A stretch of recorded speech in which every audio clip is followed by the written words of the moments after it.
So I would like to say a very warm welcome to all of you, and thank you for tuning in the last episode of Business Opportunities in the Asian Development Arc. This week's focus is on social development, education, health, and opportunities in public-private partnerships.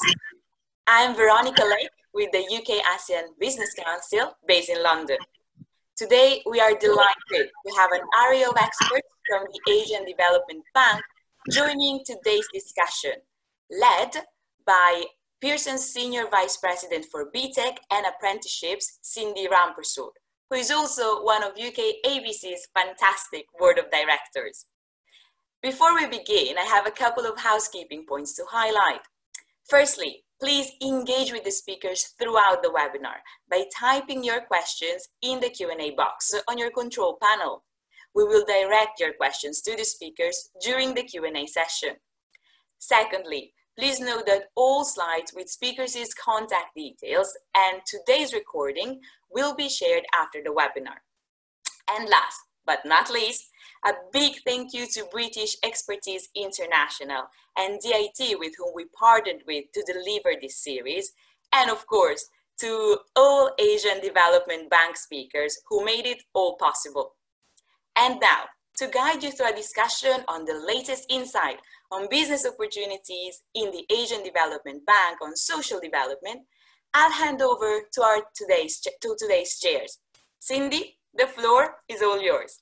Thank you, Veronica, and welcome everybody. I'm so delighted that so many of you have joined this webinar to really explore opportunities for working with the Asian Development Bank. I'd like to echo what Veronica said, which is a big thank you to the Asian Development Bank, the DIT, and the British Expertise International for partnering with us to run this series of webinars exploring business opportunities in the region. Now, this is the third of 3 webinars that we've run.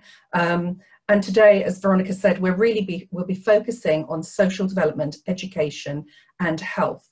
In terms of some context and the region has contracted by 0.7%, which is the worst since the 1960s. Southeast Asia, we know, has benefited tremendously from economic growth. That said, many in the region remain poor. And the UN recently warned that the current crisis is threatening to destroy the livelihood of 218 million informal workers in Southeast Asia. That's almost a third of the ASEAN working population, pushing them into poverty. And of course, COVID has accentuated that in many, many respects. Today, we'll be hearing from experts in the healthcare and education system in the region, and really looking at what the work is that the Asian Development Bank is looking to engage in to really drive social development in the region. It will be a rich discussion. We've got 7 speakers, and I would encourage all of you to put your comments in the chat and your questions. Before we hear from representatives from the Asian Development Bank, I'd like to first introduce Jeff Gladding. Many of you will know Jeff from the DIT. He has a long career at fostering trade relationships internationally and has a great expertise in the region. So I'll hand over to Jeff and also to Kelly Gladding, and then to Kelly Ortsitz afterwards. So Jeff, over to you. Thank you. That's fantastic. Thanks very much indeed, Cindy. Yes, I'm absolutely delighted to be here. So to distinguished guests in Southeast Asia at the Asian Development Bank, and of course in the UK, from the Department for International Trade, a very warm welcome to this Asian Development Bank Opportunities Seminar and this session on social development, education and health. As Cindy says, I'm Jeff Gladding. I head up the education team at the Department for International Trade in London. And for those of you who don't know us, our remit is really very simple. It's to support the UK education sector in being more successful internationally.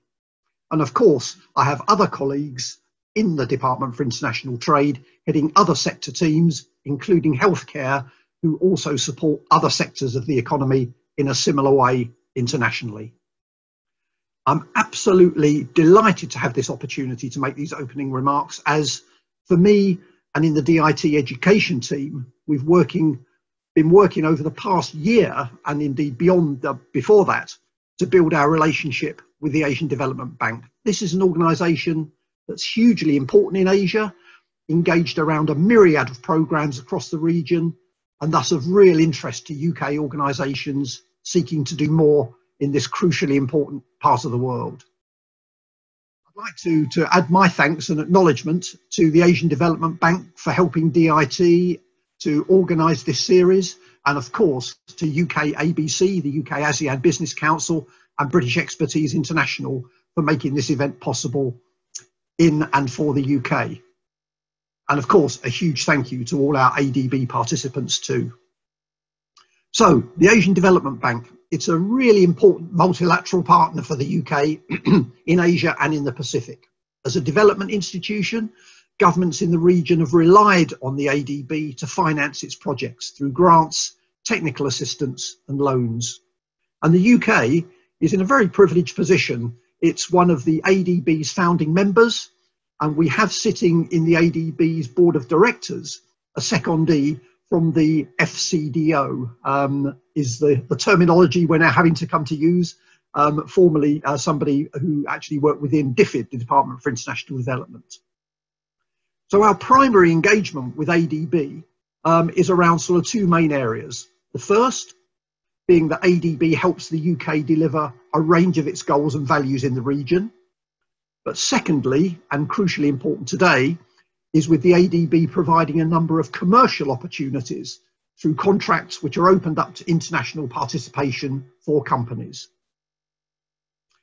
So it's commonly through this second route that ADB relies on companies to deliver projects, and it's where we in DIT step in to support companies to actually be more successful in ADB programs. And for those of you who don't know, the ADB presents a really unique opportunity for companies looking to enter or expand into the region. You're assured as a company of transparency through the ADB's robust procurement framework. You're guaranteed payment, and there's a rare chance to establish a company's footing and credentials in the market with a really, really important player. And we do, of course, if you've had a look through the agenda, we do have a procurement specialist from ADB present in this session to shed a bit more light on the procurement process and to share strategies for how you might be successful. The last segment on in this series, today's, will be really topical and relevant, discussing opportunities in social development, education and health. I think if there's anything we've learned from COVID, it's that developing regions around Asia and the Pacific don't yet have the robust social infrastructures in place in many countries to protect their most valuable communities. So now, more than ever, developing Asia will be relying on the ADB to ensure that better education and health systems are swiftly put in place to prevent any setbacks towards achieving development goals. The UK is continuously keen to explore various means of collaborating with the ADB to support these projects. And through today's session, we'll be discovering new opportunities to do so. Historically, UK does pretty well in commercial procurement with the ADB, having over its lifetime secured business worth over $3 billion US. We do incredibly well in consultancy work in terms of value of contracts won, with the UK often in the ADB's top rankings. On the other hand, we don't sometimes do quite as well as we should in kind of goods and works, which is something we're working to address. And this is absolutely where DIT can come in. We've got an absolutely fantastic team, a small team, but perfectly formed team in the British Embassy in Manila, specifically focused on ADB, ready to help and assist you. And we can provide project information and any support needed through the procurement process. We also organise bespoke events and activities to help companies better understand ADB. And we're able to assist everybody, whether you're a new firm to the ADB or a seasoned, more experienced campaigner with the Asian Development Bank. So I do strongly encourage all participants on today's seminar to engage with our ADB specialists. And after today's session, please do send us in DIT a message and let us know how we can best work with you and support you. So absolutely conscious of your strict timelines for today, Cindy. I'll finish there. I'll thank you all very, very much indeed for your attention. Wish you very well indeed for the seminar today. And I will now open the floor up and I think hand back initially to Veronica or to Cindy. Thank you all very, very much indeed. Thank you, Jeff. Thank you so much for your contributions. I'd like to quickly hand over to Kelly Ortzitz to see if she has any comments to make before we hear from the team at ADB. Yes, hello. Hello, good day to everyone. Thanks to Cindy and Jeff for the wonderful introductions. I'm Ianella Ortiz, DIT Trade Manager based in Manila. I would like to acknowledge my colleague, Victoria Sibel, who is the DIT's ADB focal person. We would like to thank the ADB for making this event possible and acknowledge the support of Jeff Taylor, Srinivas Sampath, Eduardo Banzon, Brajesh Panth, Wendy Walker, and Julian Dosi. Our shared ambition to achieve SDG goals of ending poverty, ensuring good health and well-being, making quality education accessible, and ensuring decent work and economic growth, among others, are what drives us to strengthen our partnership with the ADB. As billions of dollars in access to capital are granted by the ADB to all countries in Asia, whether by grants or private loans, we would like to help the ADB ensure that its projects are designed, built, and operated properly. Working with the ADB ensures that we are accountable to our taxpayers in delivering effective aid overseas. Beyond shareholder value, we have so much more to contribute to the ADB in terms of project expertise. We at the DIT Manila assist British companies by informing them of tenders of projects funded by the ADB, arranging meetings with local partners and representatives of borrowing countries, helping with your registrations at the ADB portal and navigating the website, and unlocking other project opportunities throughout Asia. On top of the Business Opportunity Seminar, we also organize knowledge and brainstorming sessions with ADB sector teams to tackle big challenges of the region. If you would like to know further, please do not hesitate to get in touch with me, Ianella, Kelly Ortiz, and Victoria. Many thanks and enjoy the session. Many thanks, Kelly, for that information. Now, I'm delighted to introduce the first of the speakers from ADB. I'd like to introduce Jeff Taylor, who's the Director responsible for the Procurement Division, to introduce ADB and the Business Opportunities Seminar goals, and really to provide an overview of the very important work that they do in this space. So welcome, Jeff, and I'll hand over to you.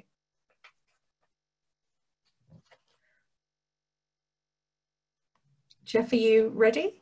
I'm ready and I'm here. My video is on.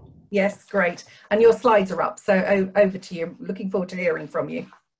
Thank you very much, Cindy, and thank you very much, Kelly, Veronica, Victoria, and Jeff. My name's Jeff Taylor. Obviously, it's the clue's on the screen. And I'm the Director for ADB's Procurement Division 1, which covers a region from Georgia in the west through to Sri Lanka, Bangladesh in the east. We are very interested in these outreach events. ADB puts out about $30 billion of financing every year for various projects. We have been traditionally known as ADB, which is the Bank of Dams and Bridges.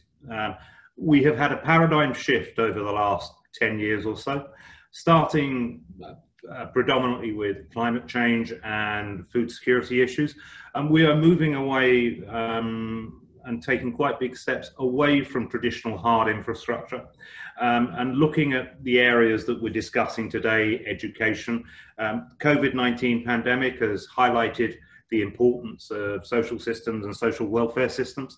And I'm sure that our client base, well, I know that our client base is already asking for ADB assistance in those areas, so very topical and very relevant.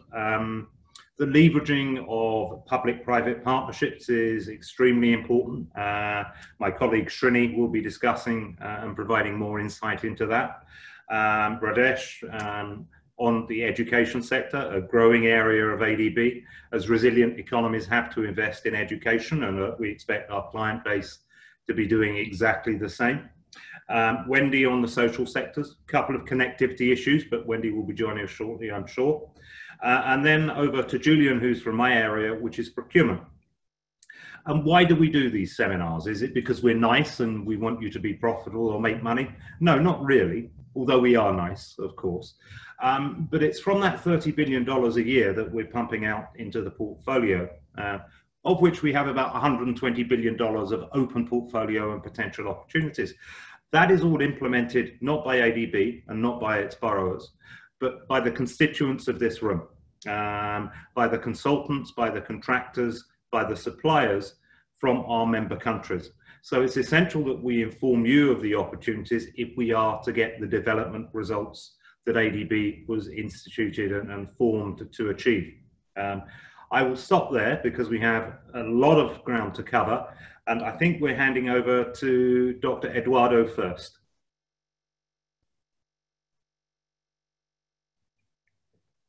Thank you, Jeff. That was quicker than I was expecting. Yes, we're now going to hear about business opportunities within specific departments, starting with namely health, education and social development. And the first person that we're going to hear from, as you said, is your colleague Eduardo Branson, who is the Principal Health Specialist in the Sustainable Development and Climate Change. Apologies, Cindy, we had a slight change, so it's Srinivas we are starting the presentation with. Okay, sorry so much. So I'm sorry about that. So actually, can I hand over then to Srini? Sorry about the change in order, who is the Chief Public-Private Partnership Lead. So Srini, I'm just going to hand over to you.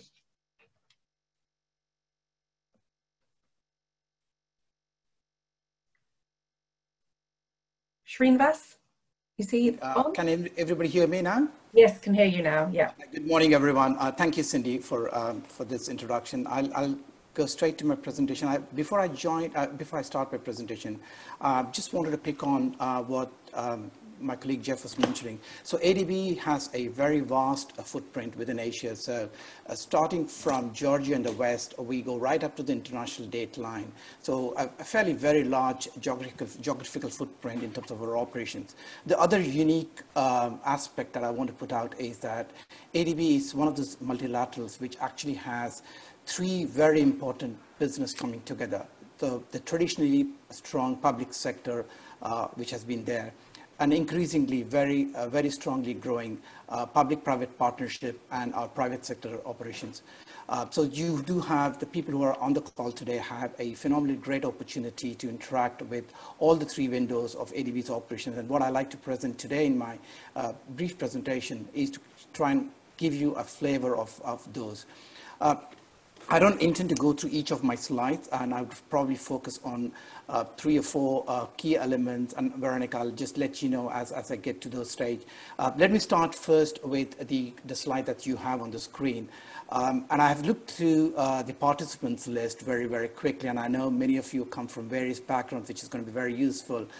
In the business of PPP, ADB's essential focus is across 4 pillars.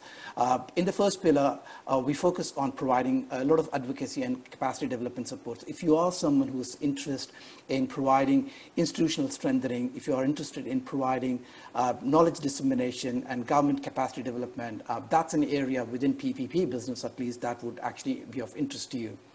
If you come with a background in policy and regulatory environment, essentially if you're a law firm or if you have worked extensively in regulatory frameworks and procurement frameworks, then our activities within Pillar 2 for PPP business is something that's going to be of interest to you. And this is not just confined to the 3 sectors that we're talking about today, but it's actually wide-ranging in terms of the sectors of opportunities that we're talking about. In the PPP business, of course, the bulk of our work gets done in what we call as Pillar 3 and Pillar 4 work. Very quickly on Pillar 3, it looks at a range of activities that would be of interest to people in this room. Providing feasibility studies, undertaking project development work, and also supporting the transaction advisory business that ADB has. ADB has its own in-house staff-led transaction advisory services, where ADB actually itself acts as a transaction advisor. And and as a consultant or client government. And most of the heavy lifting is done by ADB staff in that. However, as part of that work, we often seek expertise from our wide-ranging consulting companies like law firm and financial advisors and technical consultants to come and support us on this. And finally, on to Pillar 4, where both the sovereign and non-sovereign financing or private sector financing would be of interest to contractors and design and build construction contractors, but also companies who may be interested in undertaking equity exposure to some of these projects. I'm aware there are NHS Trust in the call today, and I'm also aware there are UK universities, and increasingly many of our client governments are starting to look at using a franchising model or using JV model to bring in international companies, international organizations to partner with in healthcare delivery, in education delivery, and similar kind of arrangements. So that's the last segment of Pillar 4 that we work. The thematic group provides an entire coverage to support all of our operations. If you could go to the next slide, please. This is the second part which I would really like to focus on. This is a very large project preparation facility, and those of you who are on the call today would find this quite interesting, because this is not a funding for project, but it actually helps prepare project. So most of the expenses that are undertaken through this facility is actually going towards contractors and consulting companies who work on.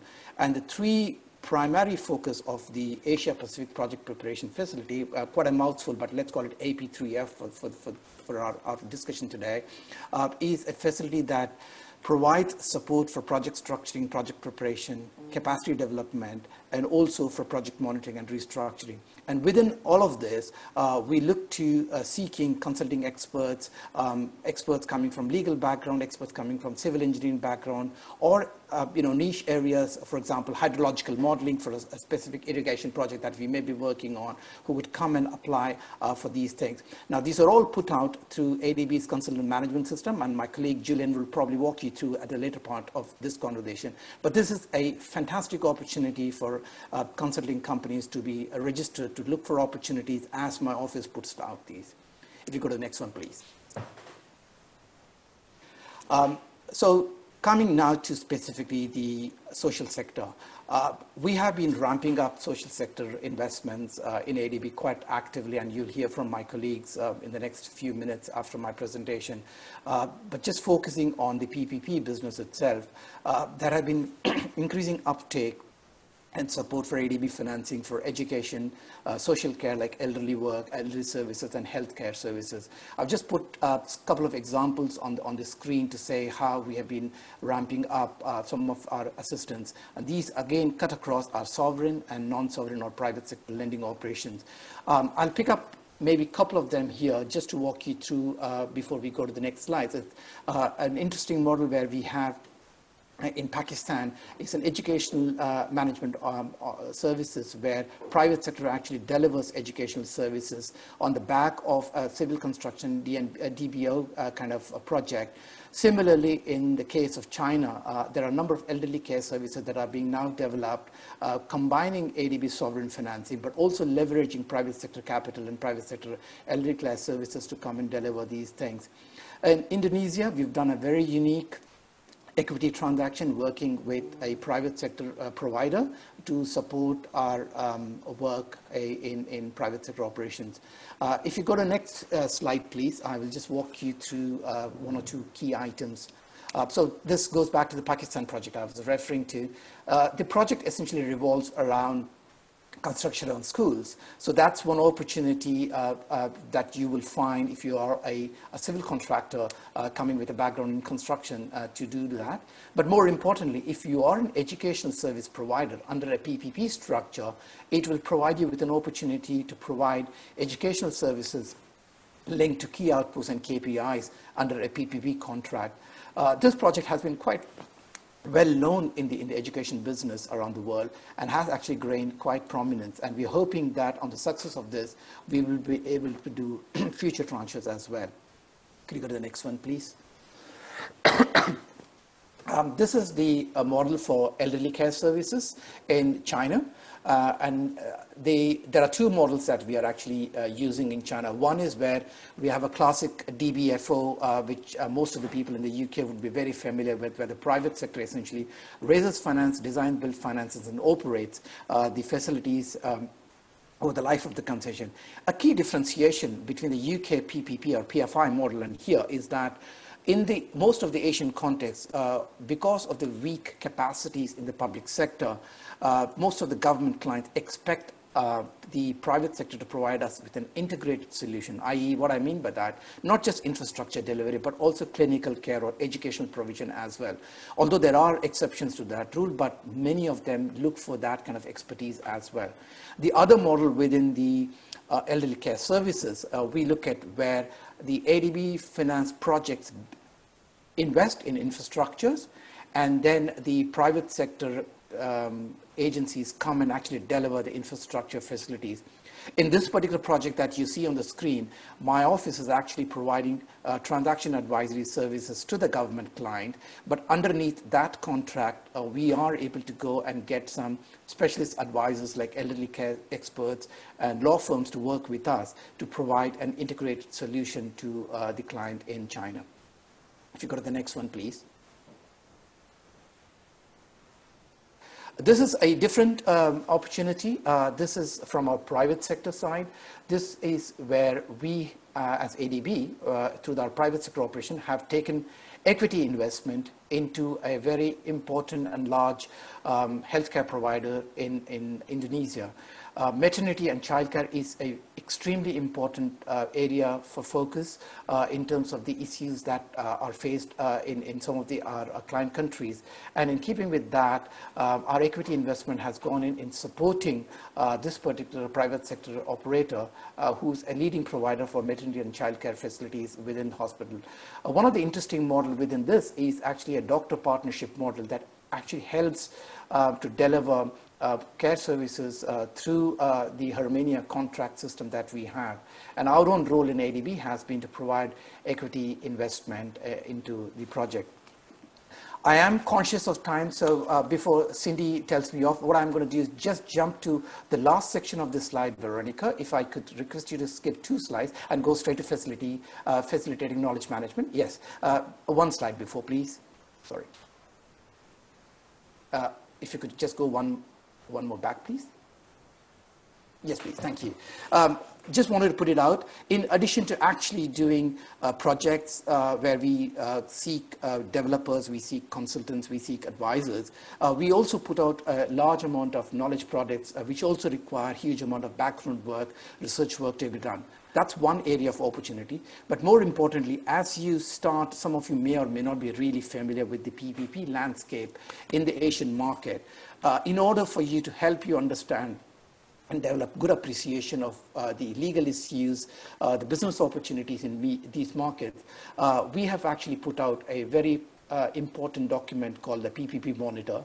The last 2 versions were hardbound versions. We are now moving entirely to an online version. It provides you with an excellent deep dive over 15 markets in the Asia Pacific region, covering the PPP landscape, sector deep dives, to give you a very good understanding of what the project financing market looks like, what the legal issues are, what the regulatory environment looks like, so that if you are starting to develop appreciation for some of the markets and would be interested in bidding for some of the contracts, then it will allow you to actually bid for these projects, but more importantly, also develop a good knowledge base before you start to pitch for your opportunities in this.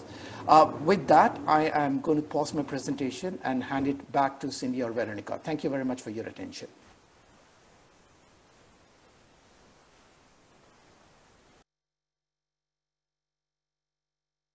Thank you very much for that, Srinivas. That was really, really informative, and it was great to hear about the scale of the projects and the kind of alignment of projects around health and education and the level of investment, actually, public-private, and really many addressing kind of social needs. So I thought the one around elderly care was particularly interesting in China, which obviously is a real issue and linked to some of what we were saying in the context around poverty in the region as well. So it's fantastic to see the scale of the work that you're undertaking. I'd now like to hand over to your colleague Jeff Taylor, who I did introduce earlier. Jeff is responsible for Jeff's responsible for the departments, including. Sorry, Cindy. Apologies. We have Eduardo. Yeah, sorry. No worries. Change the agenda, I'm afraid, everybody. So please bear with me. So it's handing over to Eduardo next, and Eduardo is responsible for sustainable development and climate change, and the climate change department. So Eduardo, over to you. Thank you. Thank you, Cindy. Sorry, can you? Okay, just a minute.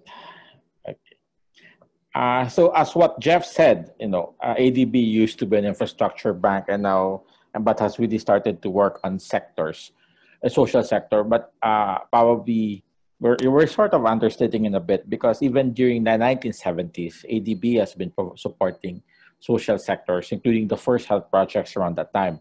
But admittedly, the scaling up of the support of ADB basically, what is dwarfed by the kind of support we've been supporting infrastructure.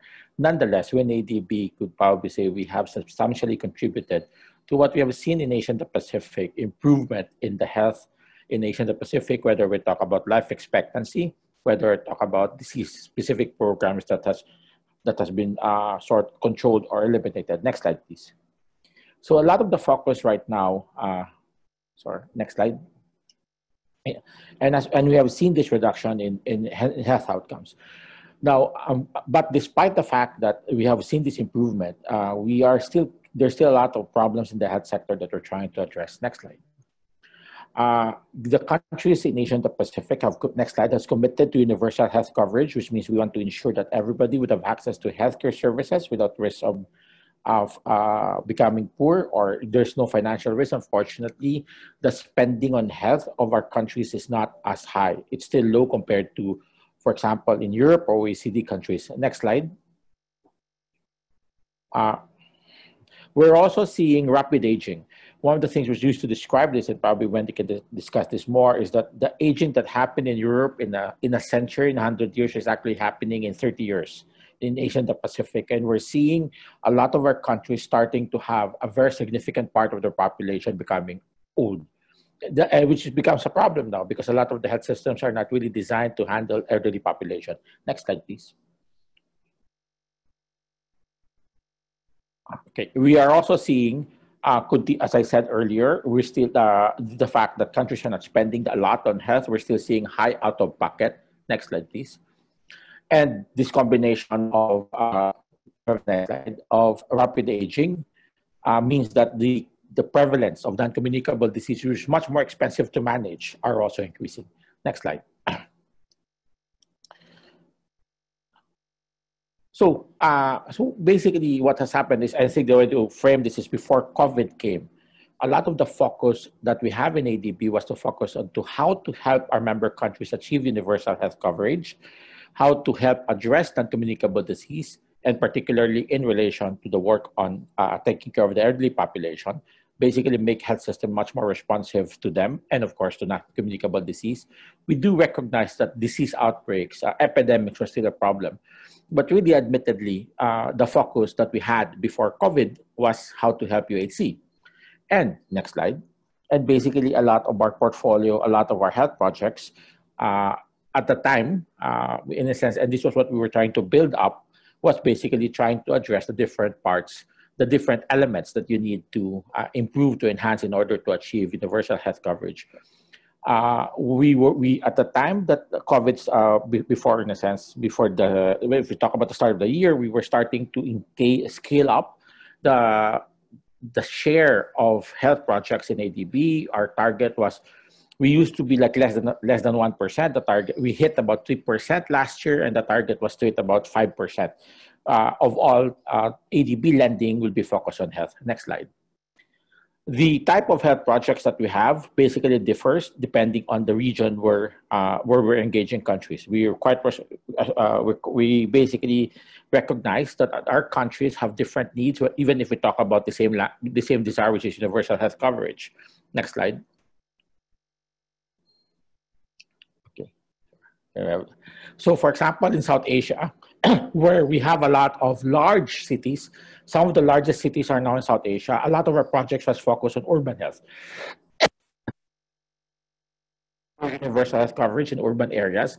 It has a different type of context. You usually have to deal with the private sector, much more difficult to scale up health services in urban areas. And so, and basically most of our operations there was on urban health, whether in India, Bangladesh, or even in Sri Lanka. Next slide.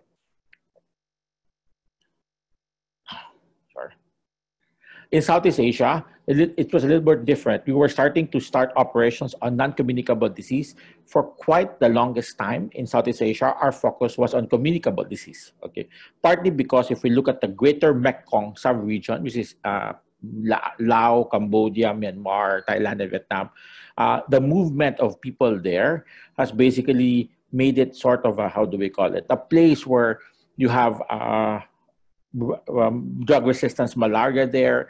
You have people moving infections across borders. So we have been doing a lot of work on supporting countries there address communicable disease. It's quite interesting that during this COVID pandemic, the number of cases in those countries are actually much lower than Europe.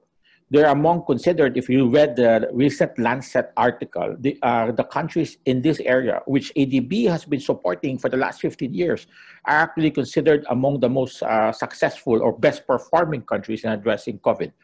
And we probably would say that that was partly because of the investment that they have on surveillance, on rapid response, on contact tracing, and actually a lot of the interventions, the public health interventions and health system interventions you need to address COVID, they've probably been quite good at.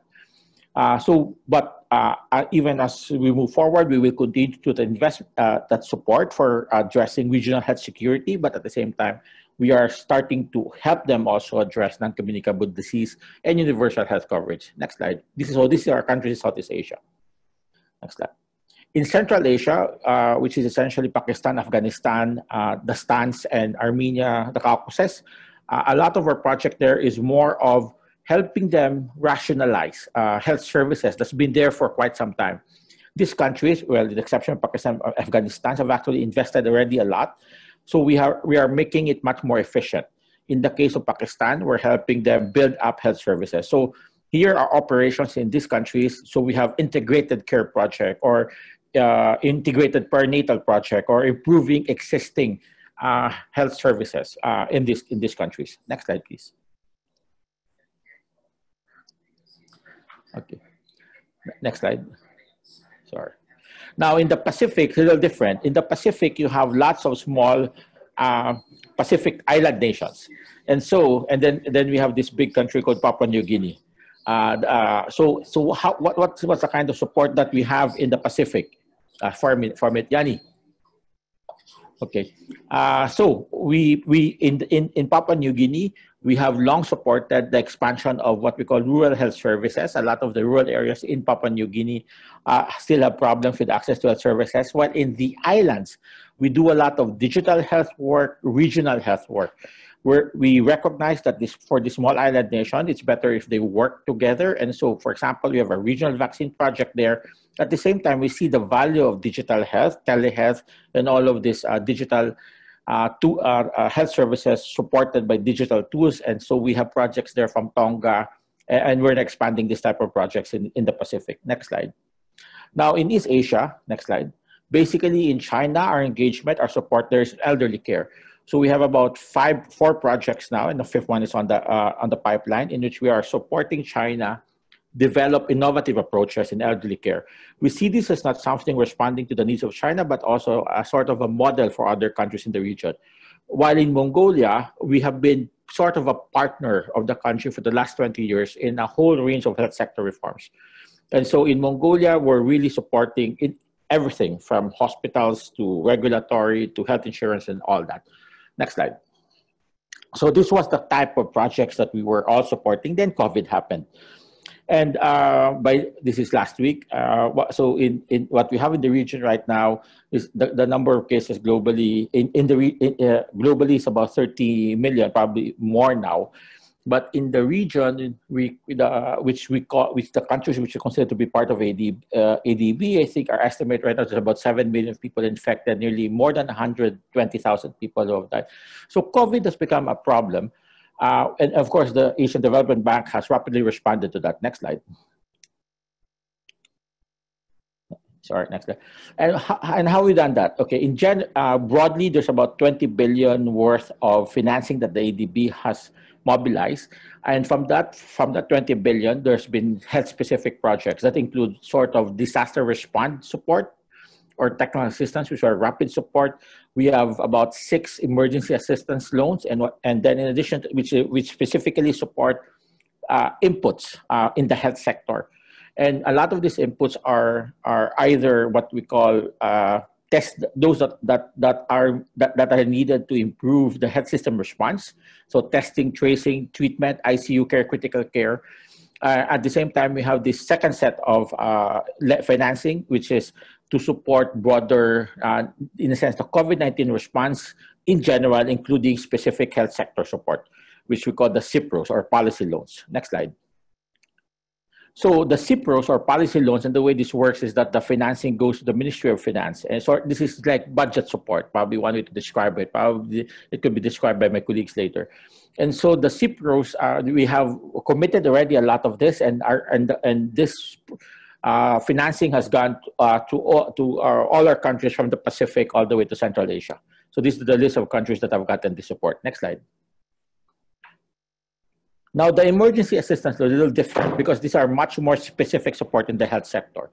And and a lot of the supports a lot of this right now is focused on providing additional inputs to build up testing, to buy ventilators, to build up critical care, not really consulting services.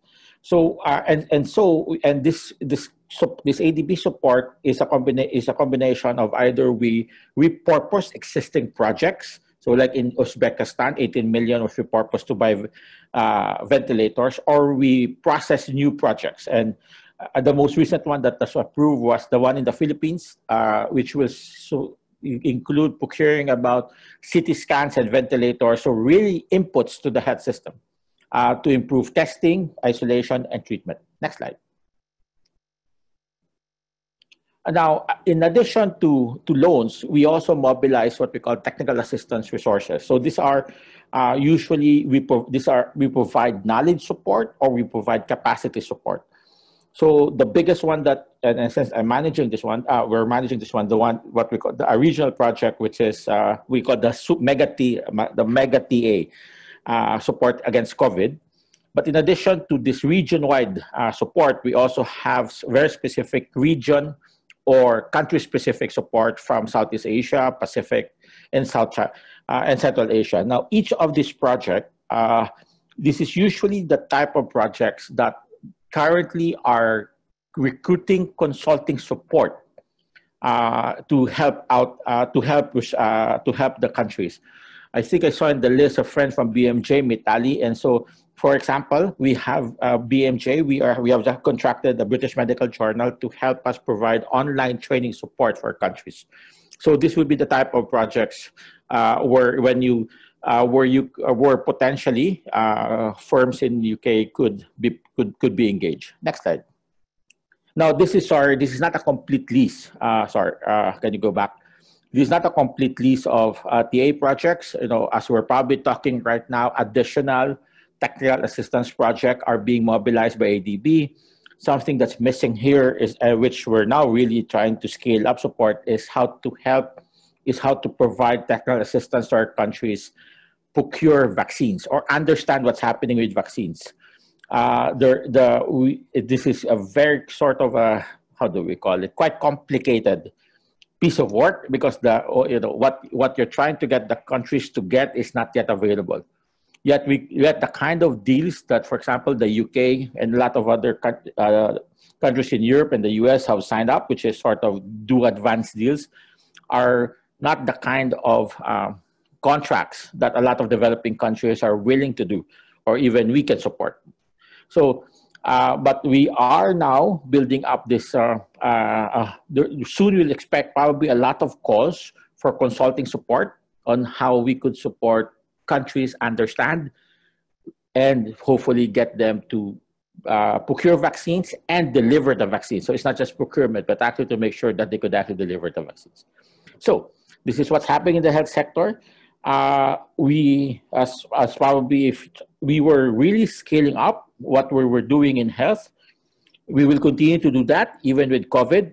At the moment, there's a lot of focus on COVID, rightly so, but expect us to become much more, as countries get to settle down, get to address COVID, and we will have to address this pandemic.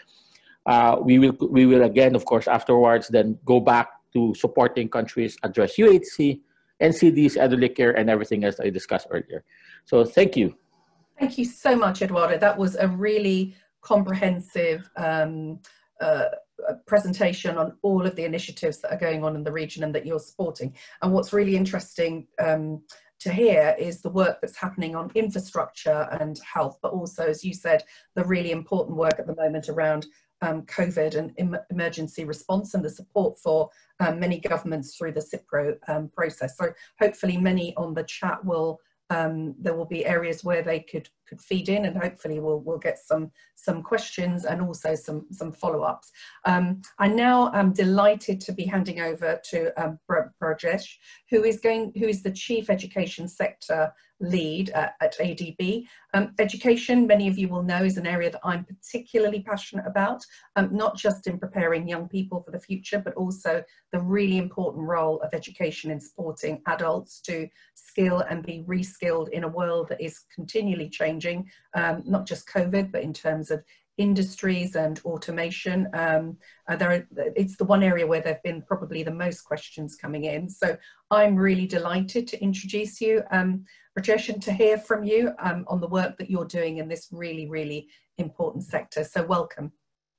Thank you very much, Cindy. You have actually explained the challenges and opportunities that we face in the education sector. And I find many people passionate about this because their children are affected, or directly or indirectly, they are already involved in this profession. So next slide, please. So ADB's vision is to scale up operations in education sector. ADB has operations in all subsectors. You can see the pictures here: early childhood education, primary and secondary education, TVET, technical vocational education and training, skills development, and higher education. Deepening quality requires additional resources and technical assistance. There is a need to develop alternative models also, which we are learning from the current crisis. In a fast-changing world, particularly in the context of dynamics of rapid technological development, education systems need to diversify and embrace new modalities, including technology-driven options. There is a need for greater private sector involvement as well as support to increasing private equity in education in addition to government investments. Education needs to learn from the health sector, which has done better in mobilizing more resources. Next slide, please.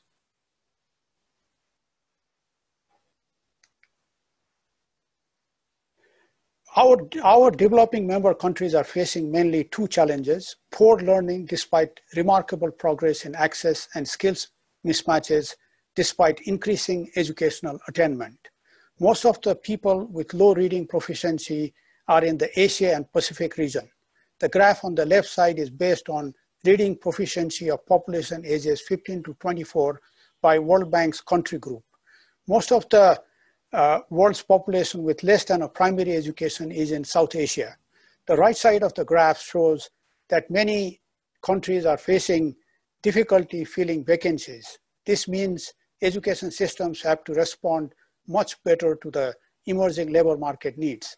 The third challenge is underinvestment in human capital, both in education and health overall. Next slide, please.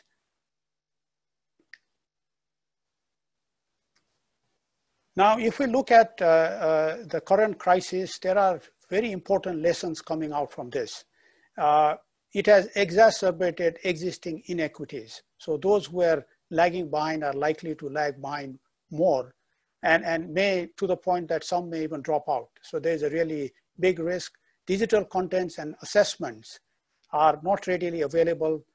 So this is another huge area that need to be developed.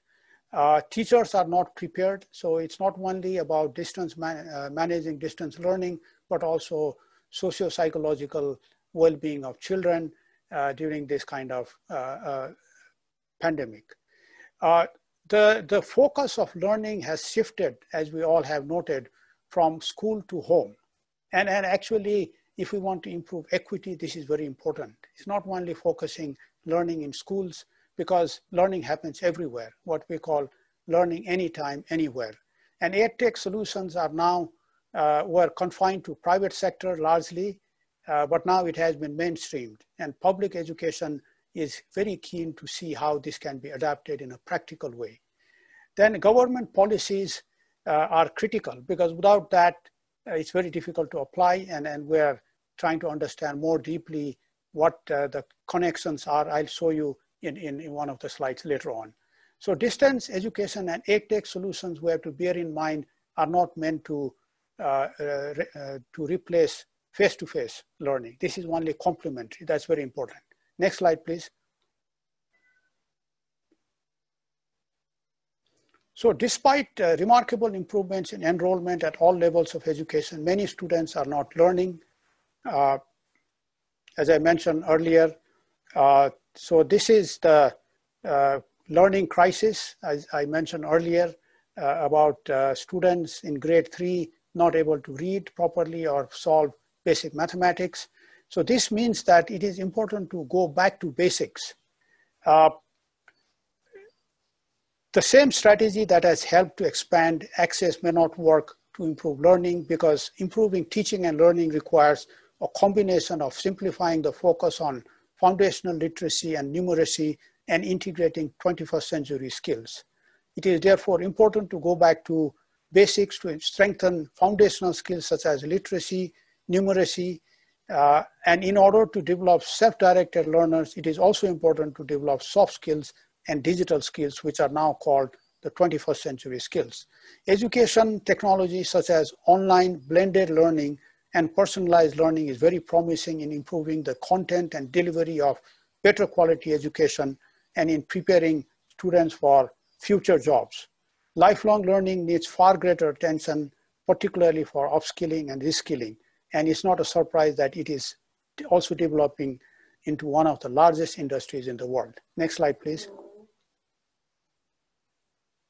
So here, the main message here is learning and equity is central to education reform. And from input-based approach, now all of us are talking about outcome-based education. And we have identified 6 overarching priorities. For example, COVID-19 will not be the only disruptions. Disasters, climate events, conflict, and other causes will continue, and learning needs to become more resilient in all settings. Teacher quality is at the heart of any reform. And this is where we have to be more creative and find practical solutions to not only attract good teachers, but also to develop them into fantastic instructors. If we look at capacity building, the last point, universities are underutilized. This is what is coming out from the crisis also. Now, how can we strengthen universities and semi-autonomous institutions that are catering to assessment, curriculum, and teacher professional development to partner with regional and global institutions to improve the quality and design of programs? Next slide, please. So I mentioned about the importance of education technology in light of the current pandemic. The way we see it is that we need to look at the 5 pillars we defined here: government policies, infrastructure, which can make the level playing field much better than what is now, schools and teachers, how they interact with students, not only in schools, but outside of that, and parents and students. So students, personalized learning is very important, but parents' support is equally important. And this can be strengthened through through education technology and different initiatives we find quite relevant. And finally, there are providers, partners that bring innovative solutions which we need to build on rather than reinvent everything in that process. Next slide, please. So if we look at ADB's Strategy 2030, it promotes cross-sectoral collaboration, and education being the biggest enabler is actually important to achieve all the SDGs, 17 Sustainable Development Goals. So these, the Strategy 2030 identifies 7 operational priorities, and the first column is about that, and then it talks about how education contributes to it. For example, in the case of operational priority 1, we're talking about improving medical, education, preparing health workers, and also looking at special needs students. If we look at gender, it's critical that now we also find non-traditional ways of attracting females into professions. So how can we use, for example, STEM education to do that? So I think it's very important to look at the connection and prepare accordingly. Next slide, please. So these are basically examples of innovative approaches that we see in our different projects. If we look at some examples, for example, there is one program in Bangladesh, high-tech agriculture. So we're talking about improving agricultural productivity, ensuring food security. This is very important. We are also talking about, for example, skills for health workforce in Vietnam, skills for migrant workers, which has become very important in the current context. So there are a lot of, then centers of excellence in Tibet is becoming another major area. Next slide, please. So this one is basically talking about 2 things. The share of education sector lending vis-a-vis other sectors. So in 2018, it was 8%. We're trying to grow, our target is 6 to 10%, and there's a lot we can do. On the left side, the pie chart shows the largest borrowers, and an education program is there in all these large countries. Bangladesh, actually, our program in Bangladesh is the largest one in terms of portfolio size. Next slide, please. So this one is the sector lending trend. So as I mentioned earlier, the lending level has continued to increase and projected to increase even further between 20 and 2022, although we see some drop in lending because of COVID and emergency needs for other sectors like health, social protection and economic recovery. But we also feel that this could be another looming challenge for many countries, and it's very important to position education accordingly. In terms of areas, so TVET, technical vocational education is very high in terms of demand, and higher education is also growing.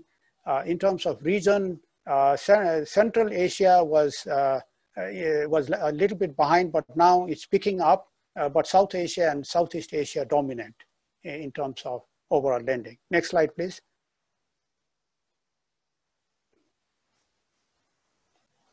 So next 3 slides are about a list of pipeline projects. You can have a look at that, and it shows the diverse nature of the program, and it's aligning with largely what is emerging as high demand for our developing member countries. So it covers all subsectors, but more needs to be done in school education. This is what we feel. Can you go to the last slide, please? Next one. Next one. Yeah, so this is the contact details before this, yeah. So these are the key players, and if you want more details about projects, you can contact them directly, and of course, I'm always there to respond to queries. Thank you very much. Back to you, Cindy. Thank you so much. That was such a rich discussion, Barish, and you know, it was great to hear you talk about basic skills, soft skills, digital skills, personalized learning, and actually lifelong learning, and also the point about access and inclusion and women in particular. And what was also interesting was to see the level of development or investment in TVET, which, you know, I certainly believe strongly that is an important enabler for driving a lot of this recovery. So thank you so much for that. Before I hand over to our next speaker, just to let everybody know that we will be sharing the slides, and you'll have all of the contact details, because I know there have been a number of questions in the chat on that. I'm now delighted to welcome Wendy Walker. Wendy, we'll hear from Wendy. Wendy is the Chief of Social Development Thematic Group at ADB. And really welcome, Wendy, and look forward to hearing from you. Hey, good morning, thank you. I'll just start right off with the first slide, please. I'm glad everybody else went first because they also helped to develop some of the context for this. This presentation will cover some of the key trends and challenges, look and link back a little bit to the discussion that Brajesh was just having on our operational priority #1, which is on addressing remaining poverty and reducing inequalities, and then talk about some of the key opportunities that we see coming forward. Next slide, please. So first, like everybody, I think it's critically important to look and see what are the key trends and challenges in the region, and what are going to be the effects and impacts of COVID-19 immediately and also a little bit further down the line. Remaining poverty and inequality are still issues prior to COVID within the region. There were still 264 million people living below the poverty line, and about 1.1 living on less than the 320 poverty line per day. But the projections from COVID-19 are that it can push an additional 70 to 100 million into extreme poverty, could generate about 176 million additional poor, just above the 190 line. And I think that this is extremely important because it means that the numbers of not only extreme poor but extremely vulnerable people will grow enormously, and this is a continuing crisis. So it's still unsure about how that will really play out over the longer term. But understanding that these impacts have been so big is also the recovery period and what it will take for those particularly vulnerable households to be able to recover is really one of our biggest challenges at hand. The second one that many people have alluded to so far is in terms of demographic transition in the region. Asia and Pacific is both the youngest and also the fastest aging region of the world. And how this is playing out is different in different countries. In some countries, we're still facing a youth bulge and a kind of demographic dividend. And in other countries, we have some that are really rapidly aging, like China, Thailand, and Vietnam. We have others that are not as rapidly aging, but will end up with very large older populations, like in Indonesia. And others like the Philippines, which are still going to be relatively young, they will also end up with an older population, but they're playing a very critical role in the global workforce for aged care and health sector going forward. So it's a very complex and important area to be looking at.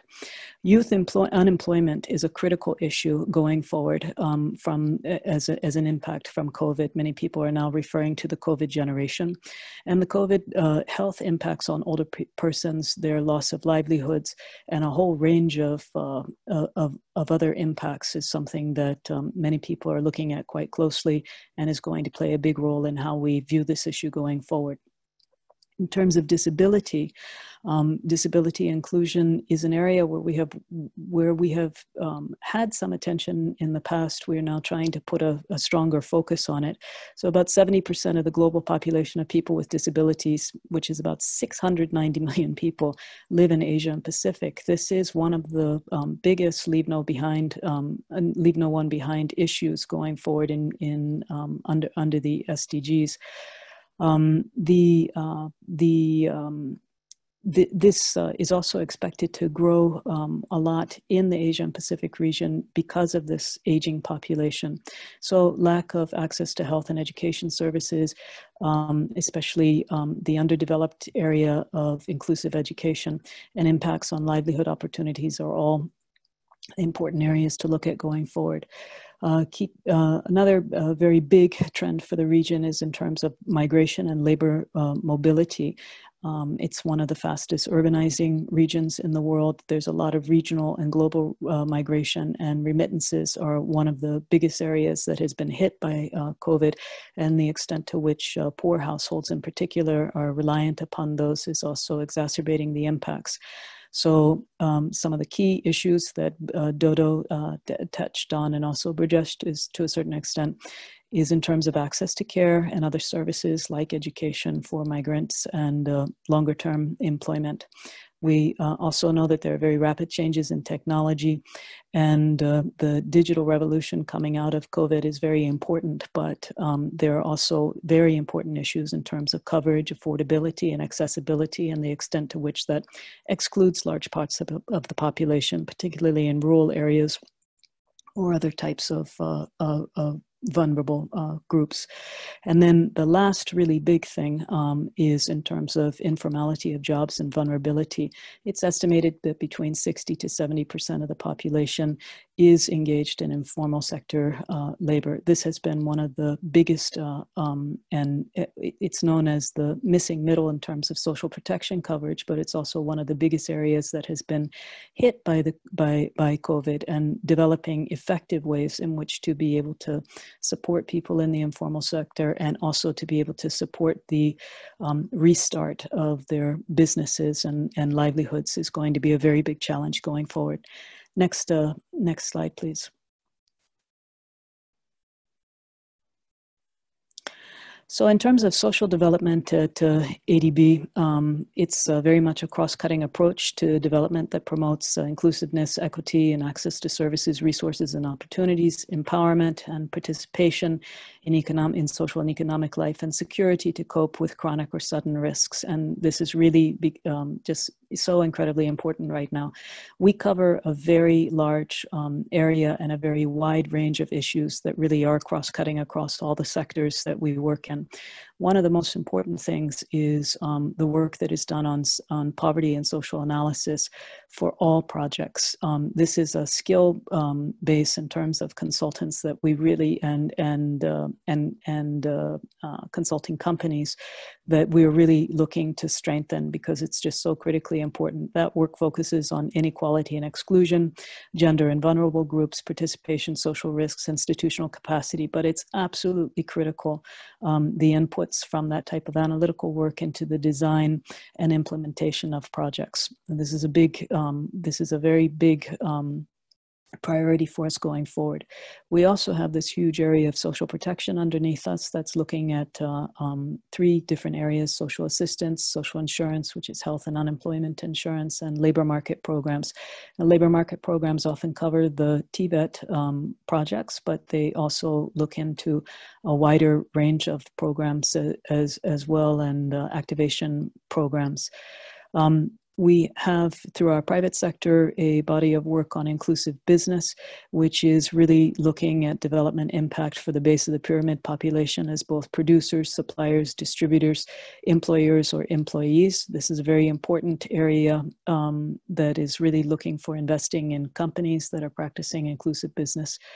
And then we have a wide range of issues under both adapting to Asia and the Pacific. So there, you've already heard about some of the projects specifically in elderly care. Much of that is looking at the intersection between social and healthcare, and also the education and human resources development requirements for that. But there are also initiatives in terms of lifelong learning, a very big agenda going forward in terms of inclusive and age-friendly design for urban infrastructure and other, and very, very important area in terms of financing going forward. Other emerging topics are in terms of youth economic employment and empowerment, migration, disability, and of course, climate change resilience, especially at the community level. Next, please. So many people have spoken about Strategy 2030. With the health and education sectors, we lead the first education priority on addressing remaining poverty and reducing inequality. And just very briefly, there are 3 pillars and priorities underneath that. The first is in terms of human capital and social protection enhanced for all. Maybe one of the critical changes that we've been making is we have always been involved in these social sectors, but this new strategic corporate plan going forward over the next 10 years really puts a very strong emphasis on human capital and social protection going forward as important pillars.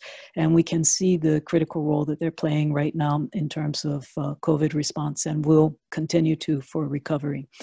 The second one is quality jobs generated. This is going to be an increasing priority area going forward. It's one that all sectors need to be able to contribute to. And I'll talk about a little bit more about that at the end. And then opportunities for the most vulnerable increase. So this is really about going for that last mile service provision, last mile access, affordability, etc., and looking for all the ways in which to be able to reach and impact most vulnerable populations. That might be through digital solutions. It can also be through different ways of actually implementing our programs. Next, please. So I've talked a little bit about this, but our big agenda in terms of the analytical tools, strategic research, knowledge exchange, and the actual work done under every single project in terms of poverty and social analysis is extremely important. We have some technical assistance that's supporting that process, but this is really a very important skill base that we're looking for across all the project preparation, technical assistance, and the consulting opportunities. Next, please. I've talked a little bit about the importance of disability inclusion. I know that this is also a very big priority for the UK government. We participated in the Global Disability Summit 2 years ago and made 9 different commitments which go across all of our many of our sectors and themes internally, and we are actively looking for opportunities in this area. This is, as I said, one of the most important leave no one behind areas. Many people with disabilities face extreme poverty. They're 2 to 6 times more likely to be unemployed. So we've put a very strong priority on this across Strategy 2030. Let me quickly go. Next one, please. And have been developing a range of projects. This one in Mongolia is our first fully focused disability inclusion project, which is a very comprehensive approach to looking across sectors, health, social, and also education, and throughout the life cycle on disability inclusion. Next, please. Demographic transition. Now, this is not just about elderly care. It's really a business opportunity with potential for large job creation across all our different sectors. There's a lot of policy development happening in the region. It's very much getting things actually on the ground is a major, major challenge, and it really demands a multi-sectoral approach. The next 15 years are the critical time to adapt. The change is happening so fast, and this is where we are really trying to generate a lot of new knowledge and approaches, and it's a very, very creative and interesting space for work going forward.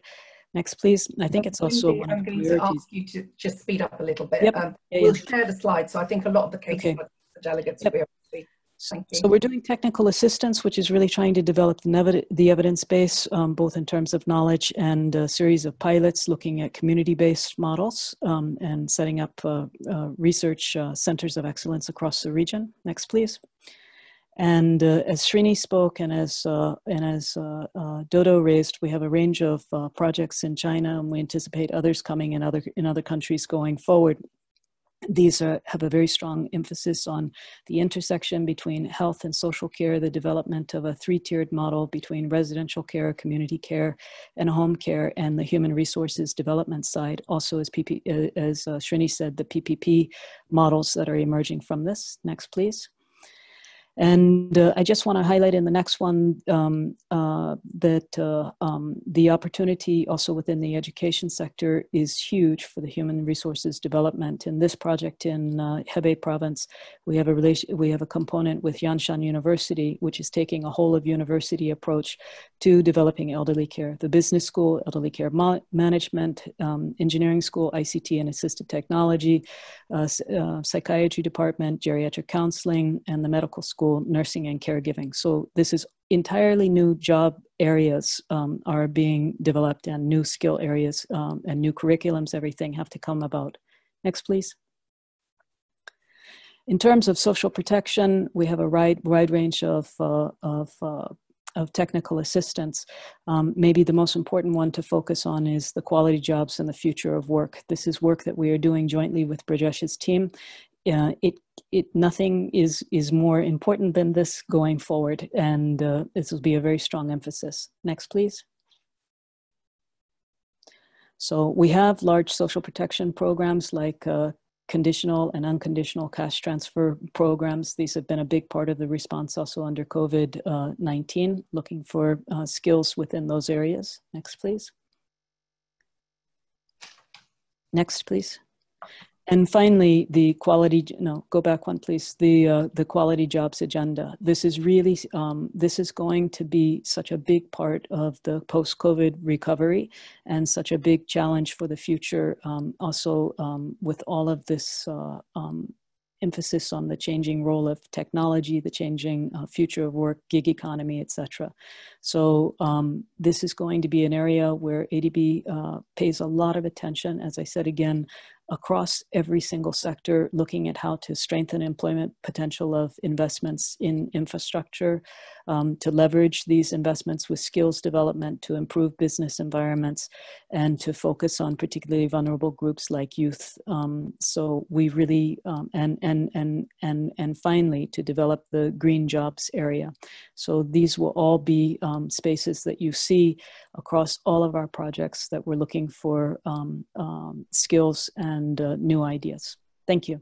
Great, thank you so much, Wendy. And actually, one of the questions that came in was, what are the solutions that are being developed across the multiple themes of education, health, and inclusive business? And I think your presentation really highlighted that that is a real focus of ADB, certainly the quality jobs creation, looking at the sector focus and inclusivity and actually the reach of the most vulnerable and linking education and health. I thought it was a very rich discussion. Thank you so much.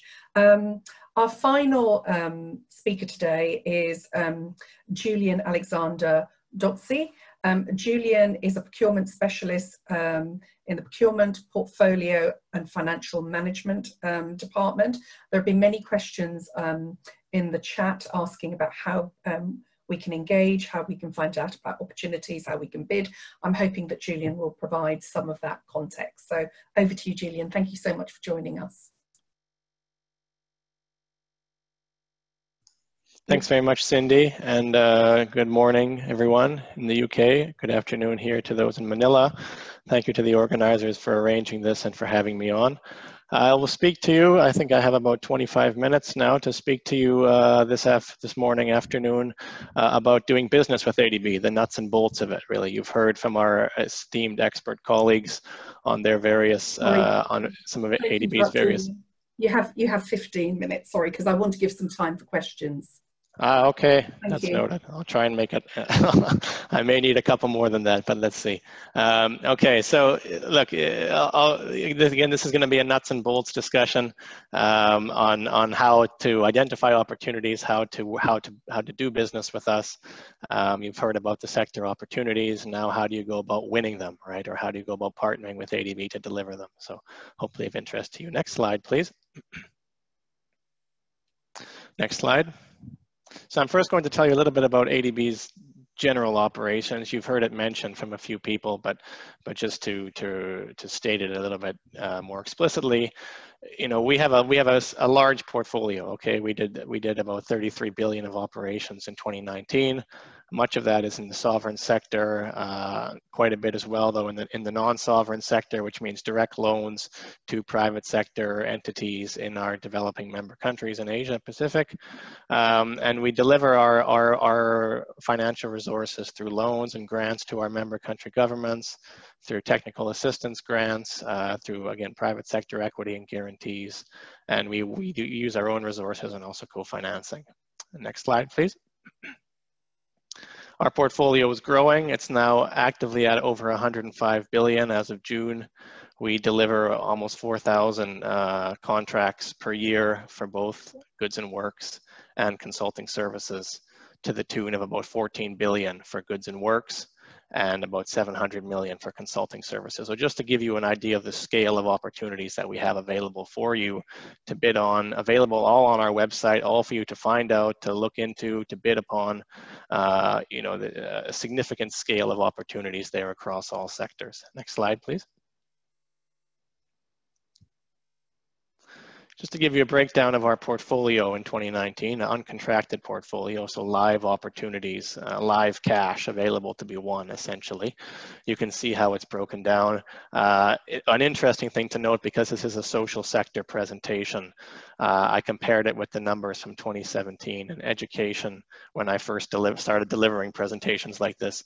And education and finance and health have all grown quite significantly. So back in 2017, these smaller components of the pie were about 15% of our total portfolio, and now they've risen to about 18–19%. So in the course of about 2 years, that's quite an, out of $100 billion portfolio, that's quite an impressive scale of growth, frankly.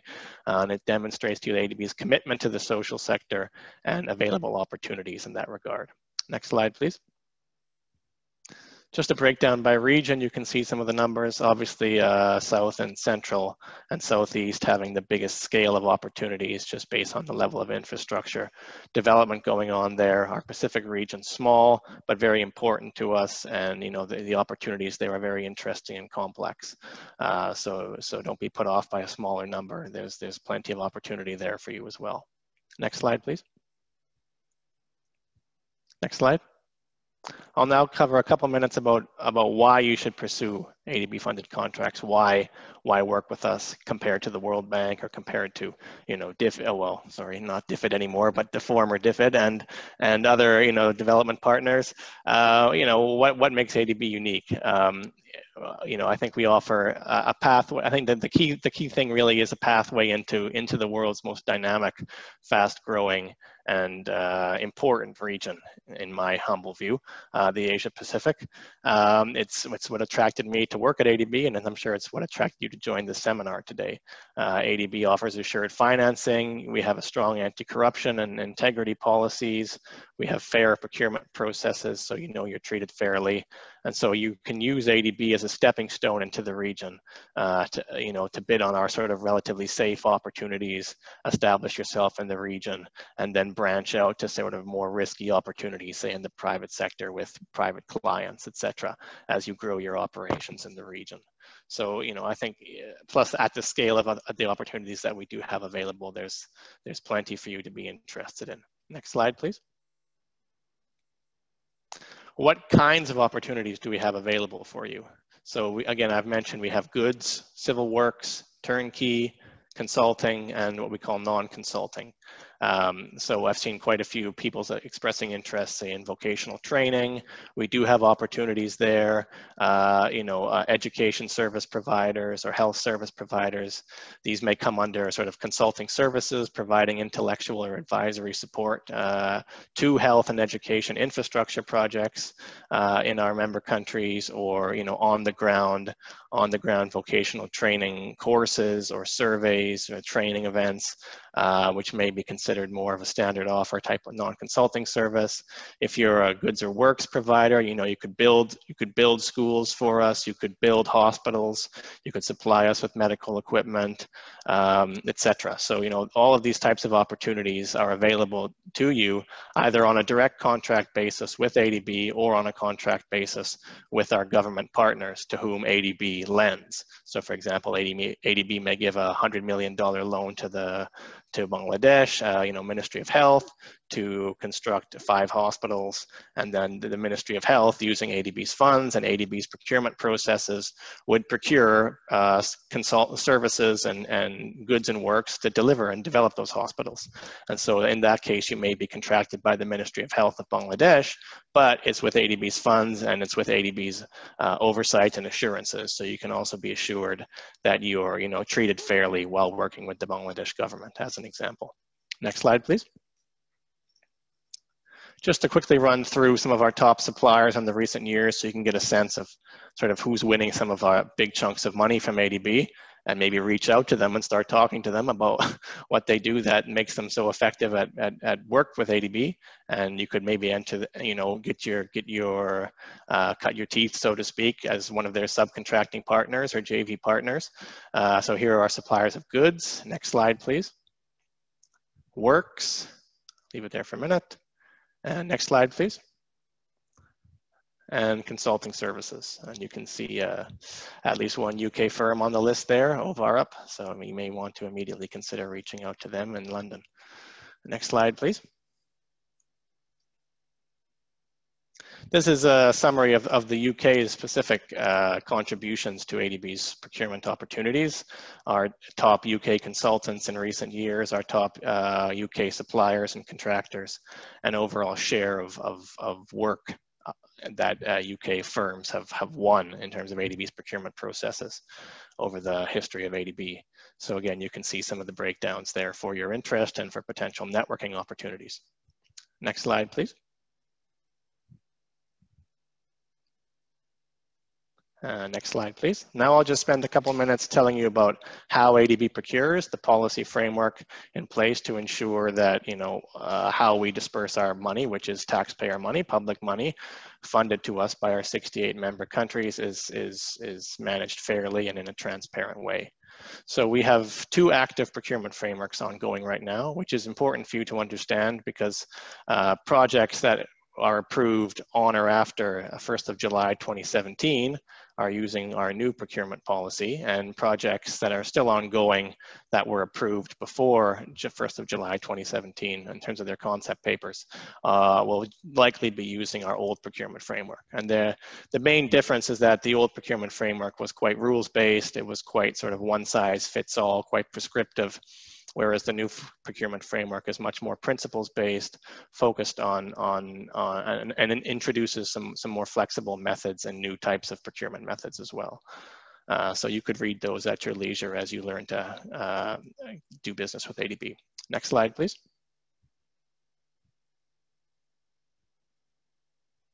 These are the 6 procurement principles that govern ADB's procurement: fairness, economy, efficiency, transparency, quality, and value for money. The two ones in yellow were introduced in our 2017 policy, and these are what guide our decision making and our work in terms of procurement, and to make sure that we balance the say efficiency that may come from a direct award with the fairness and transparency of open competition. And we have to always consider those trade-offs in terms of what is the best fit for a project and for a particular assignment. Next slide, please. So now I'll just give you some tips on winning ADB financed assignments, bidding strategies as we like to call them, and then I'll wrap things up with a few links and further reading for you. So this is quite an important slide. I do suggest you save it and sort of study it, you know, and there's nothing sort of particularly ground breaking here. I mean, this is basic business intelligence. But yeah, I mean, you need, the first step is always of entering a new market is always network. I do moderate 2 large LinkedIn groups that I'll be linking to at the end of my presentation, called the ADB Consultants Network and ADB Suppliers Network, where you can find other interested individuals or firms that may be wanting to bid for ADB assignments, goods, works, or consulting services, where you can reach out to them and discuss your interest and which opportunities you may wish to bid for. Of course, you need to do a good job when you win an assignment with us, because we do consider past performance as an indicator for future opportunities. You know, express your interest, bid. If you fail 1 time or 5 times, don't give up, because every procurement process is an independent exercise with a new committee and new individuals involved. And so, you know, you may have fallen unlucky the first few times, but you know, the 6th time you may get lucky, and you may strike a chord with the committee that does the procurement. So do be persistent, be diligent, and continue expressing interest for assignments that interest you. And you know, you need to demonstrate a very strong understanding of the country context and the client context. We often receive bids from firms that, you know, clearly have never been to the country, have very little understanding of the project or the requirements, and you know, these will obviously be scored lower than someone who's done their research, has done a site visit, for example, or a virtual site visit these days, you know, is familiar with the government client, and you know, proposes a solution that makes sense in the local context. You know, and partner with, you know, obviously understand the procurement rules. That's important. And then offer partnership to more experienced firms. That's why I put the tables up in the earlier slides of some of our biggest firms that do business with us, because you know, they're the places to start in terms of potential, you know, offering yourself as a subcontractor or as a JV partner. You know, if you can offer a value add, that will get you your foot in the door, will get you the necessary experience, and from there you can continue on to you know, eventually lead your own bid teams. When in doubt, always seek clarifications in writing, because otherwise you may be misled. And yeah, so there's just some short tips here, and we'll continue on. Next slide, please. Quickly on what not to do. Don't have a conflict of interest.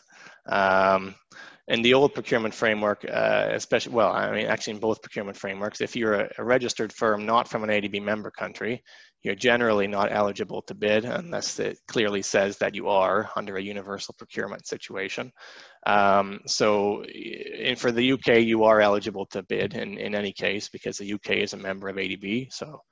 But you may, for example, want to get a partner from Dubai or from Brazil or one of these non-member countries, and in which case you need to be careful. You can only do that, you know, in a case where the bid documents clearly say that such countries are eligible to bid. Obviously, don't be late. You know, again, give us a good method statement, give us a good CV that demonstrates your understanding of the context.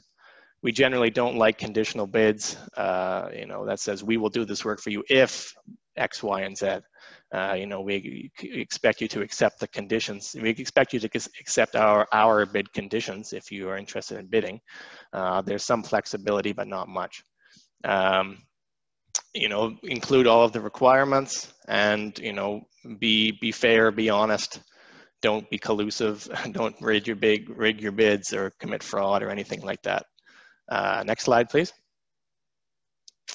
Always ask for a debriefing as well, okay? If you're unsuccessful and if you were one of the shortlisted firms for a consulting assignment, if you weren't shortlisted, we don't have to, we're under no obligation to offer you a debriefing, because it would simply overwhelm us with the number of requests we would get. But if you are shortlisted and you're invited to submit a proposal and then you're not successful, we are able to offer you a debriefing if you request it. And these can be very helpful learning opportunities to find out what you did well and what you did not so well on your bid, and again, can help you learn and improve in future. If you do have complaints, we have our link there where you can submit complaints, or also where you can report fraud. Next slide, please.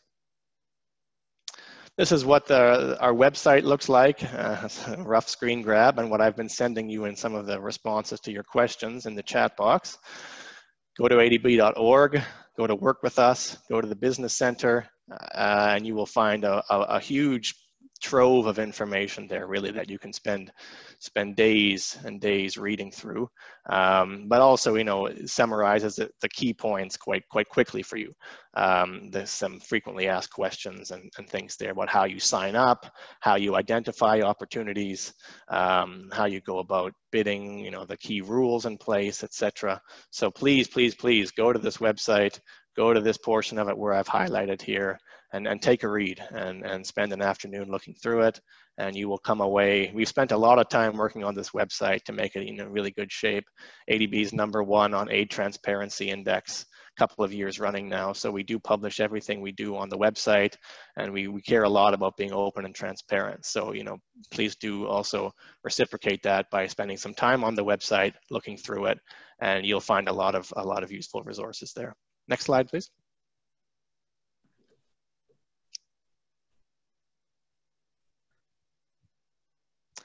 This is, if you're a consultant and interested in consulting opportunities, I just provided a screen grab of our consultant management system, which again, there are guides on our website for how to sign up.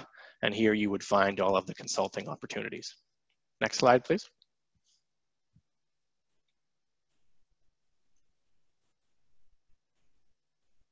And just, I think finally, maybe I'm running out of time, but I just wanted to spend a minute on the types of documents you will find on our website, okay? So it can be a bit overwhelming. We have what's called country partnership strategies, business plans, procurement plans, advanced procurement notices, invitations for bids, and then lists of, you know, pre-qualified consultants, contracts awarded.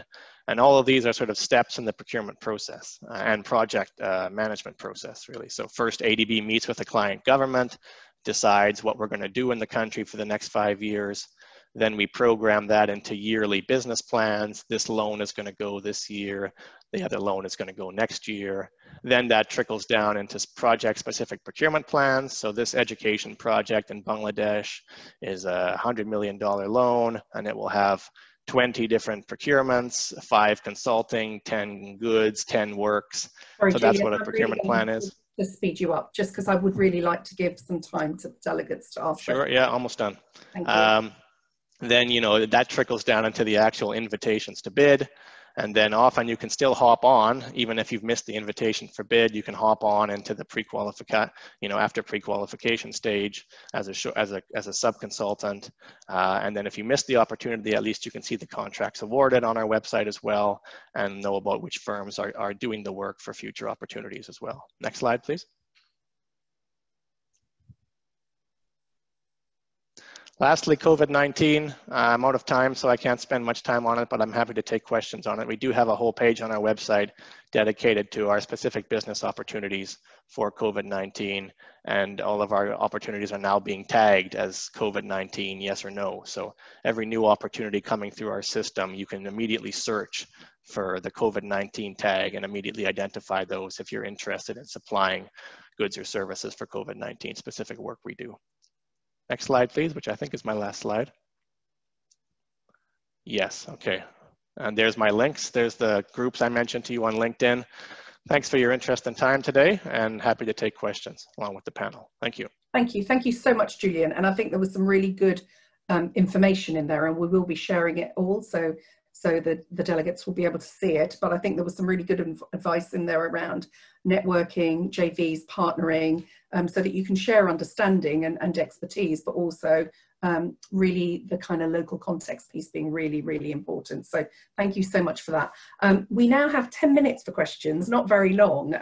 I've been scanning the questions throughout the discussion. There have been many on education, there have been many on how we can access these opportunities. I'm going to pick a couple out.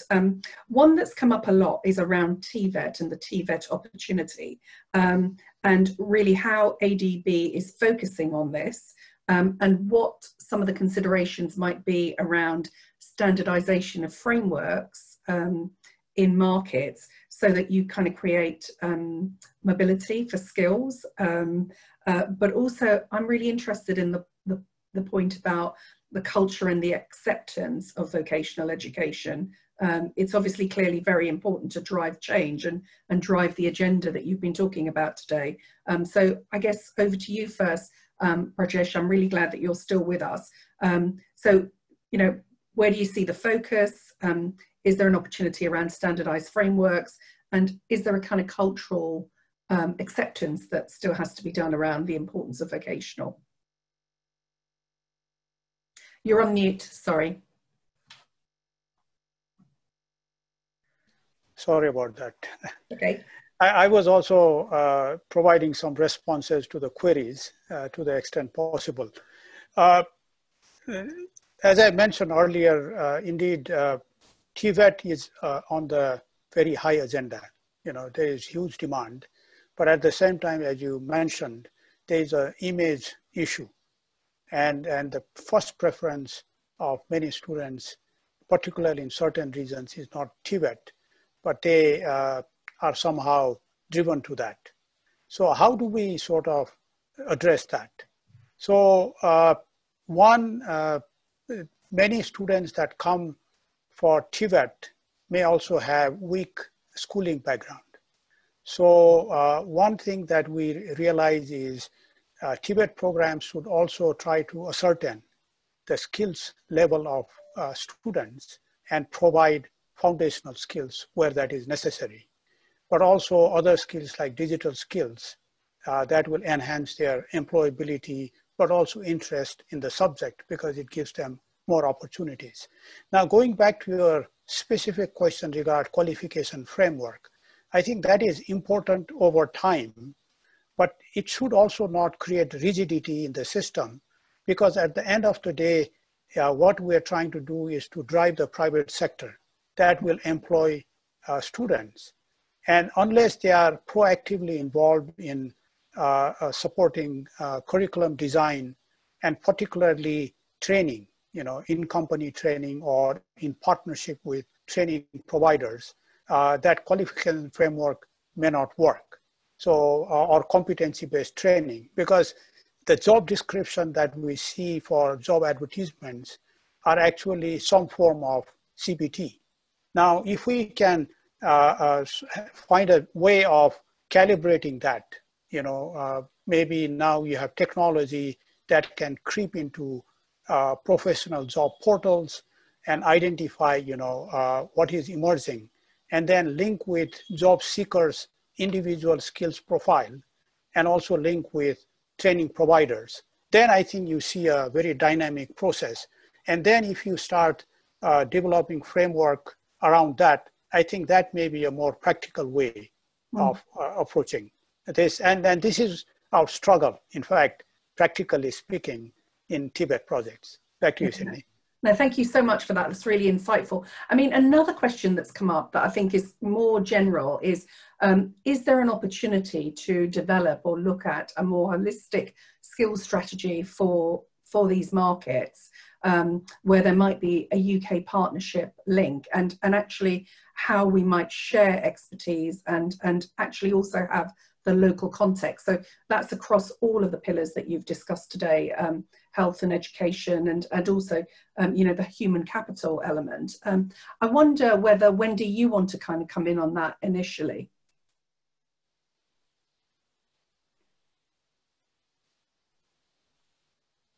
Sorry, come in on what?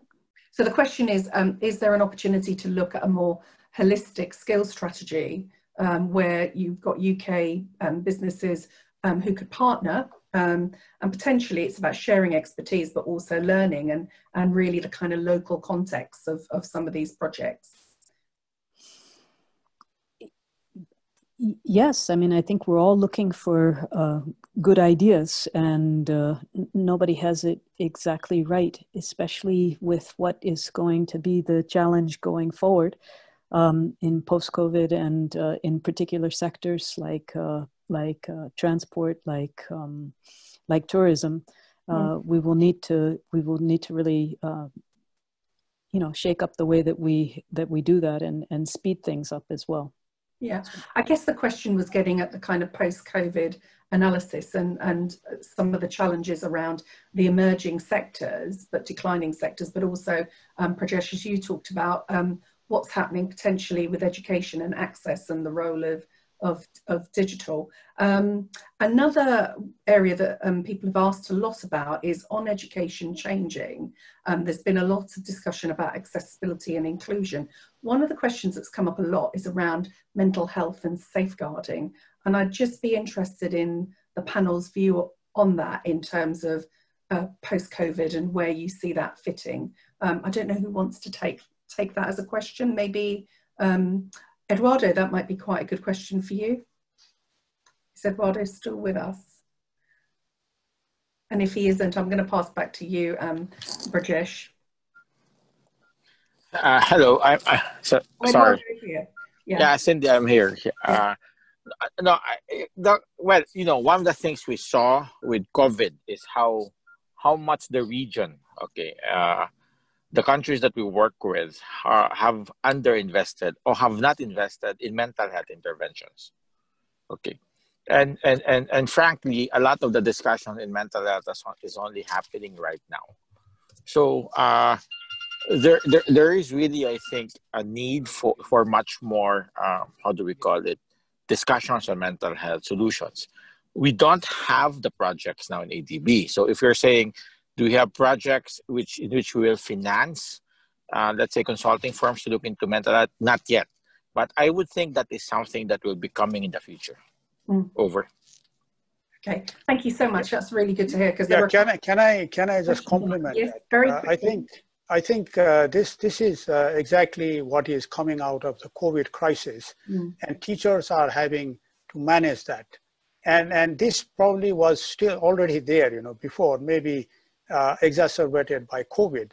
And that's where I think inclusion becomes even more important, because a large percentage of the students may be affected by various reasons. And I think, as Eduardo mentioned, we need to look into that more closely to address this problem. Yeah, no, I would agree. So, and it's been interesting, the number of questions on that in the Q&A. We've run out of time. It's been a really, really rich and informative discussion. I'd like to thank all of the panelists for your contributions and also the delegates for their interaction and questions. I think, I've come away with a real sense of the importance of this agenda in terms of driving sustainable growth around inclusivity, but also really pivoting for a world post-COVID and thinking about, actually what do sectors look like? What does it mean for automation? And actually, how do we prepare not just young people, but also adults to really flourish in their lives? So thank you so much, all of you, for your contributions. And I hope you have a lovely day or evening, depending on where you are in the world. Thank you so much. And thank you, Veronica, and all the team at ASEAN for organising this. Thank you. Thank you. Bye. Bye. Thank you. Bye-bye. Bye, everybody.